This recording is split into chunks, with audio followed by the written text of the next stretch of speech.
Empat penguasa Laut Selatan dalam mitologi Jawa, gak cuma Nyai Roro Kidul.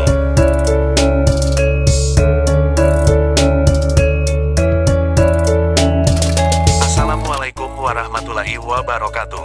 Kisah sangat menarik, namun boleh percaya dan boleh tidak. Sebuah artikel yang dikutip dari Detik Jogja.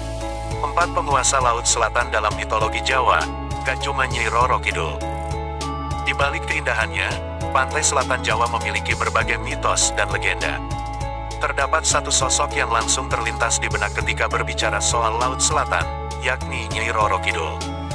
Tapi apakah kamu tahu bahwa ada beberapa penguasa Laut Selatan Jawa? Dalam buku, Praktik-Praktik Konservasi Lingkungan Secara Tradisional di Jawa, karya Purnomo disebutkan, masyarakat Jawa menganggap laut sebagai tempat yang sakral sekaligus menjadi tempat berkumpulnya makhluk-makhluk halus. Di antara sekian lautan, Laut Selatan menjadi yang paling keramat dalam mitologi Jawa.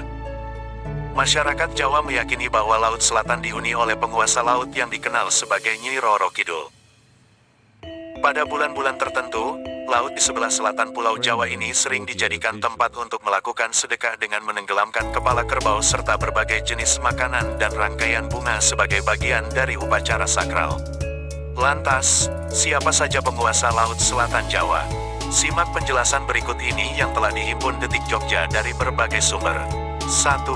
Nyai Roro Kidul. Hampir semua masyarakat Jawa pasti mengenal sosok Nyai Roro Kidul atau juga disebut sebagai Ratu Kidul. Mengutip dari buku Mitologi Dunia, karya Revaldo, ia dikisahkan bernama asli Kadita yang diusir dari istana lantaran terkena penyakit kulit misterius. Penyakit tersebut sembuh ketika ia mandi di Laut Selatan. Kanjeng Ratu Kidul konon mempunyai kekuatan untuk memelihara kelestarian alam serta melindungi warga setempat. Itulah mengapa masyarakat sering mengadakan ritual sebagai tanda penghormatan kepada Ratu Kidul dengan harapan agar mereka dapat menjalani kehidupan di sekitar pantai selatan Jawa. 2. Dewi Nawangwulan. Kisah mengenai Dewi Nawangwulan berkaitan erat dengan Jaka Tarub. Menurut buku Kanjeng Ratu Kidul dalam Perspektif Islam Jawa, karangan Muhammad Solihin, diceritakan bahwa Nawangwulan telah menemukan pakaiannya yang disembunyikan oleh Jaka Tarub setelah anaknya lahir sehingga ia pun dapat kembali ke Kahyangan. Nahasnya, ia tidak diizinkan menjadi penghuni Kahyangan karena dianggap telah lama tinggal di dunia manusia. Oleh karena itu, dia dipilih untuk mengabdi kepada penguasa Laut Selatan sebagai tugasnya. Pengabdian ini diterima dan Nawangwulan diangkat menjadi Patih Lebat dengan nama Nyai Ria Kidul. Tempat kedudukannya dikabarkan berada di sekitar petilasan Dewi Ayu Nawangwulan di Bulupitu, Kutawinangun, Kebumen, Jawa Tengah. 3. Ratu Pagedongan. Selanjutnya adalah Ratu Pagedongan yang dijuluki sebagai Nimas Ratu Angin-Angin. Dalam serat Darmo Gandul yang dikutip dari buku Kanjeng Sunan Kalijaga, Jejak-Jejak Sang Legenda, karya Koni Wisnu, disebutkan bahwa Sang Prabu Jayabaya beserta putrinya, Nimas Ratu Pagedongan Moksa. Lalu, Ratu Pagedongan pun berubah menjadi ratu makhluk halus di pantai selatan Jawa yang dijuluki sebagai Nimas Ratu Angin-Angin. Ia memimpin seluruh makhluk halus yang terdapat di lautan dan darat. 4. Nyai Blorong. Menurut isi buku Kanjeng Ratu Kidul dalam Perspektif Islam Jawa, karya Muhammad Solihin, Nyai Blorong diyakini berasal dari telur.